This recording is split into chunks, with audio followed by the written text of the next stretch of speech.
Hello and welcome to another episode of There Are Four Mics, a Star Trek podcast. I'm your host, Joe Heiser.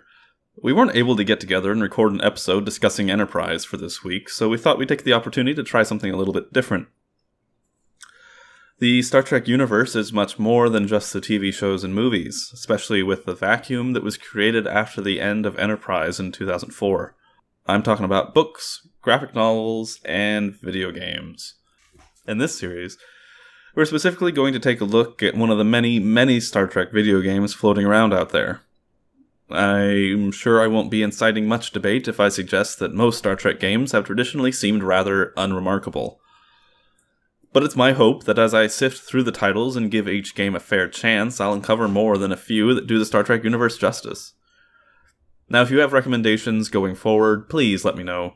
Send us a tweet over at There4Mics with the number 4, or an email to contact@there4mics.com. While this episode is being released in audio format for the podcast, there's also an accompanying video that is available on YouTube. I suggest you check that out if you just want to see a little bit of the gameplay.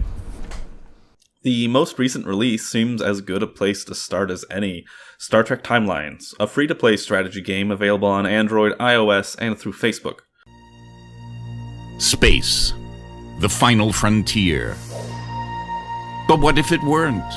What if we were to go beyond space and into time? The mistakes of the past erased, the future reborn, the mortal and immortal made to decide their destiny together. Time is no longer an arrow, but an infinite expanse of possibilities. Explore this strange new world. Boldly go where not even a Q has gone before.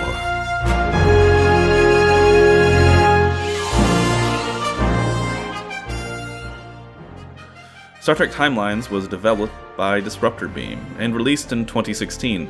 Disruptor Beam previously released Game of Thrones Ascent, another mobile and browser-based free-to-play strategy game. Before we get started, free-to-play is a polarizing concept. The game utilizes many of the classic components of a free-to-play game that we've come to expect. Special currency, rare or specialty items, waiting times, advertisements for special offers, etc.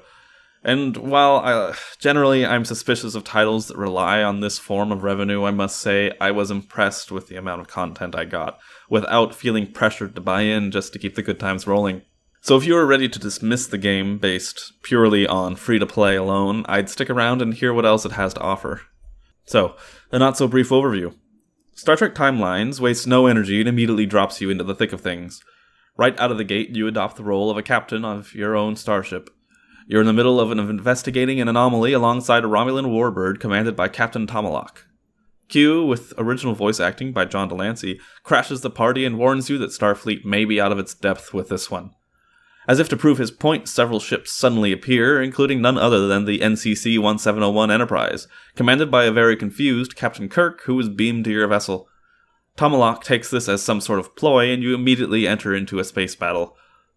You're given a taste of character abilities as you use Kirk and Spock to boost your ship's stats, turning the battle to your advantage and allowing you to eventually destroy the Romulan warbird.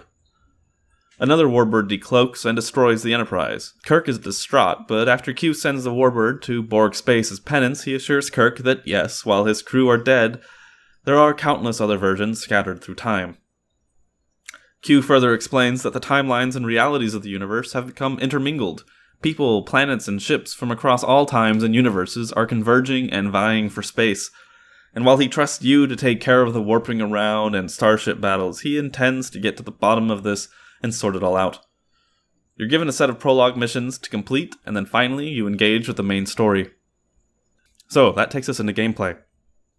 The main game is divided into different episodes, each comprised of a dozen or more missions. For instance, Episode 1 deals largely with the Klingons and the Augments, which are the followers of Khan Noonien Singh for the uninitiated. Are you more sympathetic towards the Klingons? Side with them in conversation, complete more Klingon missions, and ultimately support them in achieving their final aims for the episode, all of which will influence the direction and control of the region. The entire game is divided up like this, factions vying for power while you support one side or the other. Each mission awards you with items and credits, which can be used in purchasing a chance for more items, characters, or ship blueprints. Ship blueprints let you upgrade your ship to increase its stats or even allow you to build new ships, potentially more powerful. The missions come in two flavors, away missions and starship battles. For away missions, you select a certain number of crew according to their listed skills and traits. You encounter a set number of challenges, each emphasizing a specific skill. For instance, if you see there will be some demand for the medicine skill, you might consider throwing in Dr. Phlox. Each challenge can be faced multiple ways, and it's up to you to determine who has the best chance of success, or what is more in line with the kind of captain you want to be. If you are particularly good at selecting crew members with appropriate skills and traits, that'll work in your favor by adding a bonus to your ability to complete the challenge. For instance, a challenge of 25 needs to be met by a crew member whose skills in that field will add up to 25 after the various bonuses are applied. As you use each crew member, they will level up, increasing their skills and making each challenge easier. Each crew member can also be outfitted with specific items to increase these abilities.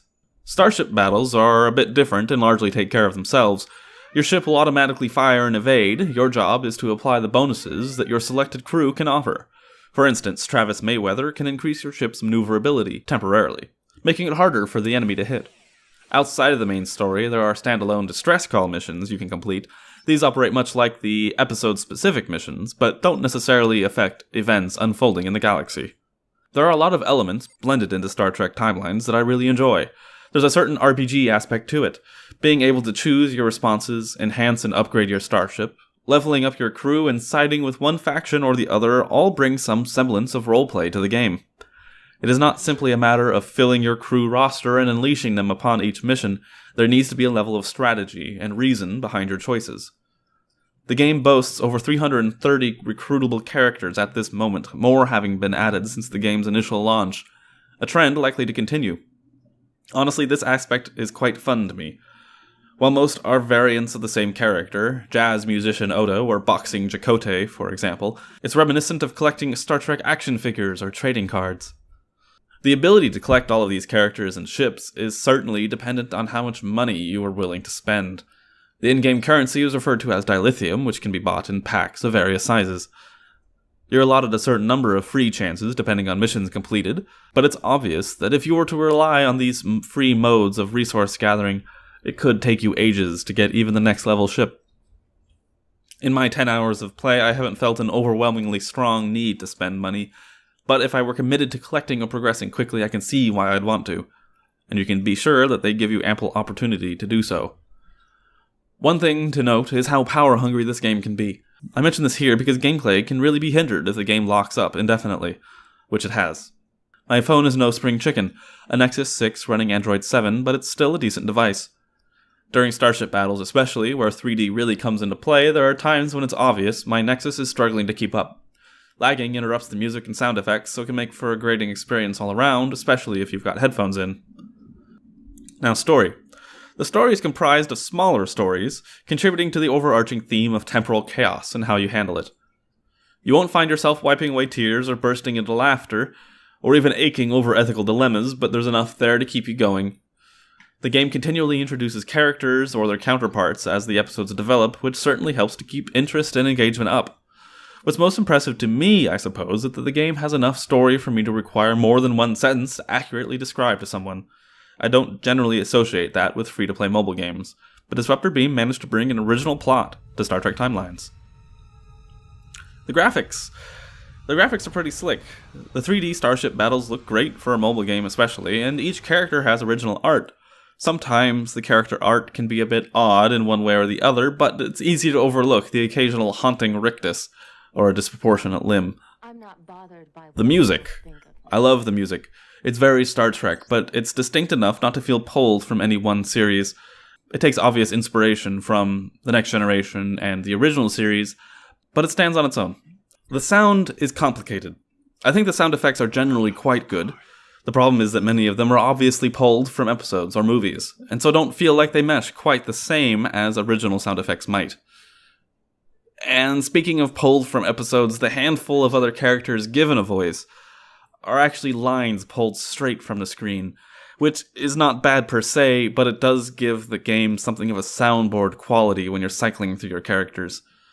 Each time I select Mayweather, I hear a clip of Anthony Montgomery on some episode of Enterprise answering a hail, Mayweather. And the other choices of lines aren't always that great. For instance, each time you select B'Elanna Torres, you hear, I'm not bothered by what people think of me. and is that really the best line B'Elanna had? Is that the most identifiably B'Elanna line they could find? I'm not so sure. As far as original voice acting, though, the original voice acting is great. Performed by John Delancey in his reprisal of Q is fantastic. It brings a certain polish and charm to the game I'm not sure it would have had otherwise. And honestly, I think it's that voice that carried me through the opening sequence of events and allowed me to successfully resist the urge to close out the app forever and find something else to do, which is the fate of many of my recently downloaded mobile games. A few final thoughts. I've seen other reviewers call this game a labor of love, and I'd have to agree. I believe that Disruptor Beam respected the Star Trek characters, stories, and franchise as a whole, and in turn, they respected their target market. While not a perfect game, and perhaps not the perfect representation of what we see and feel when we sit down and watch an episode of The Next Generation or Voyager, it gets as close or closer than many of the other Star Trek games I've played. I very much recommend that you give this game a shot. Why not? It's free, and it's quick to get into. And in a lot of ways, it doesn't even feel appropriate to call it a mobile game, simply based on the connotations of that term. I haven't played a single session that's lasted less than 15-20 minutes. Hell, I like this game so much that if I do end up buying the in-game currency, I'm not even going to feel embarrassed about it. Disruptor Beam deserves some props for this one. My final rating would be 4.5 out of 5. And again, this game is available on iOS, Android, and through Facebook. Thank you for listening to this episode. We will be back with our full discussions of Enterprise, but I hope you enjoyed this little diversion. We'll see how much traction this gets, and we might start making a regular series of recordings just like this one, or at least something like this one. If you do want to get in touch with us, we're on Twitter at There4Mics, and if you wouldn't mind, we'd love it if you gave us a rating and review over at iTunes. Thanks again, and we will see you next time.